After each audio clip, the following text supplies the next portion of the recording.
சில பேர் பேசுகிறார்கள்.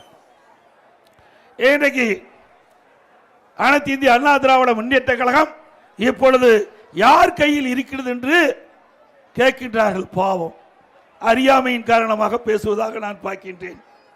இது கூட தெரியாமல் ஒரு கட்சிக்கு தலைவராக இருக்கின்ற சொன்னால் அவரை நம்பி எப்படி தொண்டர்கள் இருப்பார்கள்? சிந்திச்சு பாருங்க. இவ்வளவு பேர் இருக்கிறீங்க, இவ்வளவு பேரும் அண்ணா திமுக தொண்டர்கள், நிர்வாகிகள், அனுதாபிகள். ஆகவே இன்றைக்கு நாட்டிலே என்ன நடக்குது என்று தெரியாமல் சில பேர் சில கருத்துக்களை தன் இஷ்டம் போல் பேசி வருகிறார்கள். ஆனா அண்ணா திமுக அப்படி இல்லை. நம்முடைய தலைவர்கள் தோற்றுவித்த கட்சி, நம்முடைய தலைவர்கள் தோற்றுவித்த கட்சி. ஏழைகள், ஒடுக்கப்பட்டவர்கள், நசுக்கப்பட்டவர்கள், தாழ்த்தப்பட்ட மக்கள், அவர்களுக்காக எண்ணற்ற திட்டங்களை தீட்டி நடைமுறைப்படுத்தி அதன் மூலமாக ஏற்றம் பெற்ற கட்சி அண்ணா திமுக கட்சி. ஒரு மரம் எடுத்தவுடனே பலன் தருவதில்லை. முதலிலே செடியை நடுவோம், அதற்கு தண்ணி ஊற்ற வேண்டும், அதுக்கு பராமரிக்க வேண்டும், எரு இட வேண்டும். அது மெல்ல மெல்ல பெரிதாகி மரமாகி பிறகு அந்த மரம் பூ பூத்து காய் காத்து கனி கொடுக்கும். அப்படித்தான் ஒரு இயக்கமும். எடுத்துடனே எந்த இயக்கமும் மக்களுக்கு நன்மை செய்துவிட முடியாது. அப்படித்தான் பொன்மனச்செம்மல் புரட்சி தலைவர் எம்ஜிஆர் அவர்கள் கட்சி தொடங்கப்பட்டு 5 ஆண்டு காலம் தன்னுடைய உழைப்பை கொடுத்து ஆட்சியை பிடித்தார். இதையும் புரட்சி தலைவியும் அப்படித்தான். எடுத்தவுடனே முதலமைச்சராகவில்லை. பல ஆண்டு காலம் மக்களுக்கு உழைத்து மக்களுடைய நன்மதிப்பை பெற்று அதன் மூலமாகத்தான் நாட்டுடைய முதலமைச்சரானார். பேரறிஞர் அண்ணா அவர்கள் எடுத்தவுடனே முதலமைச்சராகவில்லை. தன் வாழ்க்கையிலே எவ்வளவு போராட்டங்களை சந்தித்தார். மொழிக்காக சிறை சென்றார். நாட்டு மக்களுக்கு நன்மை செய்ய வேண்டும் என்ற அடிப்படையில் தன் வாழ்க்கையை அர்ப்பணித்தார். இப்படி நம்முடைய தலைவர்கள் எல்லாம் மக்களுக்கு அர்ப்பணித்து வாழ்ந்து நமக்கு அண்ணா திமுக இயக்கத்தை அடையாளம் காட்டிவிட்டு சென்றிருக்கின்றார். அதுதான் இன்றைய தினம் அனைத்து இந்திய அண்ணா திராவிட முன்னேற்ற கழகம் நாட்டு மக்களுக்கு எண்ணற்ற திட்டங்களை செயல்படுத்திய கட்சி அண்ணா திமுக ஆட்சி. சிந்தித்து பாருங்கள். இன்றைக்கு தமிழகம் இந்த அளவுக்கு உயர்ந்திருக்கு சொன்னால் அனைத்து இந்திய அண்ணா திராவிட முன்னேற்ற கழகம் தமிழகத்தில் 31 ஆண்டு காலம் இந்த மண்ணிலே ஆட்சி. அந்த 31 ஆண்டு கால ஆட்சியில் தான் தமிழகம் இந்த அளவுக்கு உயர்ந்த நிலையில் இருக்கின்றது. இன்னைக்கு பல பேர் பேசுகிறார் என்று சொன்னால் அதற்கெல்லாம் காரணம் அனைத்து இந்திய அண்ணா திராவிட முன்னேற்ற கழகம். அதே இந்த கட்சி மக்களுக்காக உழைத்து, நாட்டிற்காக உழைத்து இன்றைக்கு நாடு தமிழகம் சிறந்து விளங்குவதற்கு காரணமாக இருந்தது அனைத்து இந்திய அண்ணா திராவிட முன்னேற்ற கழகம். இன்றைக்கு அனைத்து இந்திய அண்ணா திராவிட முன்னேற்ற கழக ஆட்சியிலே பல்வேறு திட்டங்களை நாம் கொண்டாந்து நிறைவேற்றுகிறோம். இன்றைக்கு கல்வி, ஒரு நாட்டுடைய வளர்ச்சி கல்வி. அந்த கல்விக்காக இதையும் புரட்சி தலைவி அம்மா இருக்கின்ற பொழுது பல்வேறு மறுமலர்ச்சியை ஏற்படுத்தினார். கல்விக்கு அதிக நிதி ஒதுக்கீடு செய்தார்கள். அதன் மூலமாக கல்வி ஏற்றம் பெற்றது. இன்றைய தினம் அனைத்து இந்திய அண்ணா திராவிட முன்னேற்ற கழக ஆட்சியில் தான் நிறைய கல்லூரிகளை கொண்டு வந்து ஏழை எளிய ஒடுக்கப்பட்ட நசுக்கப்பட்ட தாழ்த்தப்பட்ட மக்கள் குறைந்த கட்டணத்திலே பட்ட படிப்பு படிக்கக்கூடிய சூழ்நிலையை உருவாக்கி தந்த அரசாங்கம் அண்ணா திமுக அரசாங்கம். ஒரு ஆண்டில் 11 அரசு மருத்துவக் கல்லூரி மருத்துவமனை கொண்டு வந்து சாதனை படைத்தோம்.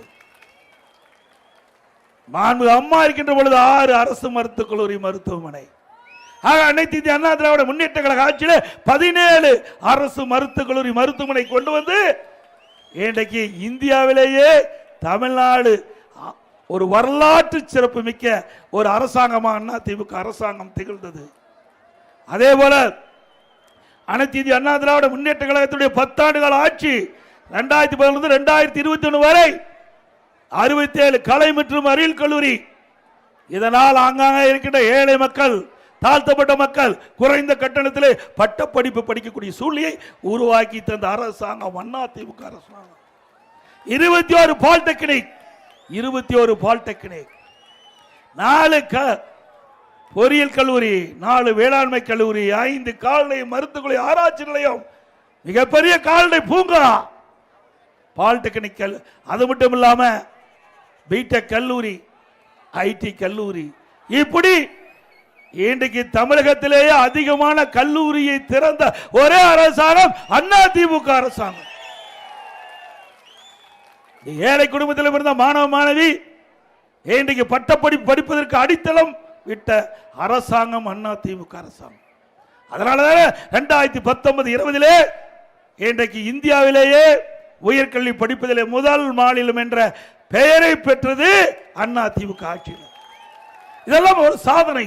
ஒரு அரசாங்கம் என்றால் அந்த அரசாங்கம் எப்படி செயல்பட்டு மக்களிடத்திலே மிகப்பெரிய வரவேற்பை பெற்று மிகப்பெரிய சாதனை படைத்திருக்கு சொன்னால் அது அனைத்து இந்திய அண்ணா திராவிட முன்னேற்ற கழக அரசுக்கு தான் பொருந்தும். அது தெரியாம பல பேர் பேசிட்டு இருக்கிறாங்க. சில பேர் கட்சி ஆரம்பிச்ச உடனே இமாலய சாதனை சாதித்த போல பேசுறாங்க, டைலாக் பேசுறாங்க. நாங்கெல்லாம் அப்படி இல்லை. இங்கே மேடையில் இருக்கிற அறிவிச்சவர் திரு சோமசுந்தரமாகட்டும், திரு வைகை செல்வனாகட்டும், இங்கே இருக்கின்ற கழக நிர்வாகிகள், பொதுமக்கள் அத்தனை பேரும் உழைப்பால் நாம் அடையாளம் காட்டப்பட்டவர்கள். உழைப்புதான் நிலைக்கும். அது தொழில் செய்தாலும் உழைத்தால் ஏற்றம் பெறலாம், வேளாண் பணி மேற்கொண்டாலும் உழைத்தால் ஏற்றம் பெறலாம். அரசியலிலும் மக்களுக்கு சேவை செய்து உழைத்தால் ஏற்றம் பெறலாம். அதிமுக கட்சியில் வேற எந்த கட்சியிலும் வர முடியாது. சில பேர் எண்ணுகிறார்கள் ஏதோ மக்கள் மிகப்பெரிய செல்வாக்கதை பெற்றை போலவும் இந்த நாட்டிற்கு உழைத்ததை போலவும் இனி அவர்கள் வந்துதான் இந்த நாட்டை காப்பாற்றுவதை போலவும் இன்றைக்கு சில அடுக்கு மொழியால் பேசி வருகிறார். யார் என்று உங்களுக்கு புரிந்து கொள்ளும் என்று நான் கருதுகிறேன். நான் உங்கள் முன் பேசுகிறேன் என்று சொன்னால் என்னுடைய அரசியல் வாழ்க்கை 51 ஆண்டு காலம். 1974 என்னுடைய சிற்றூரிலே கிளைக்கழக செயலாளராக பொறுப்பேற்றேன். இன்றைக்கு பொன்மனச்செம்மல் புரட்சித் தலைவர் எம்ஜிஆர் என்ற மாமனிதால் ஈர்க்கப்பட்டேன். அதிலிருந்து படிப்படியாக உயர்ந்து உங்கள் முன் வந்து நிற்கின்றேன். இது உழைப்பால் நான் உங்கள் முன் நிற்கின்றேன். சில பேர் உழைப்பையே கொடுக்காம பலனை எதிர்பார்க்கிறாங்க. ஆனால் அது நிலைக்காது. ஏனென்று சொன்னால் உழைக்கின்ற உழைப்பு, அந்த உழைப்பு எப்பொழுதும் நிலைக்கும், நிரந்தரம். அது மட்டுமல்ல, சில பேர் எண்ணுகின்றார்கள் திராவிட முன்னேற்ற கழகத்தை வீழ்த்துகின்ற சக்தி உள்ள ஒரே கட்சி அனைத்து இந்திய அண்ணா திராவிட முன்னேற்ற கழகம். இன்றைக்கு தமிழகத்திலே அதிக உறுப்பினர் கொண்ட இயக்கம் அனைத்து இந்திய அண்ணா திராவிட முன்னேற்ற கழக இயக்கம். தமிழகத்திலே அதிகமாக ஆட்சி செய்த அரசாங்கம் அதிமுக அரசாங்கம். பொன்விழா கண்ட கட்சி அதிமுக கட்சி. ஆக அதிமுகவை எந்த கொம்பனாலும் தொட்டு கூட பார்க்க முடியாது, ஆசைத்து கூட பார்க்க முடியாது.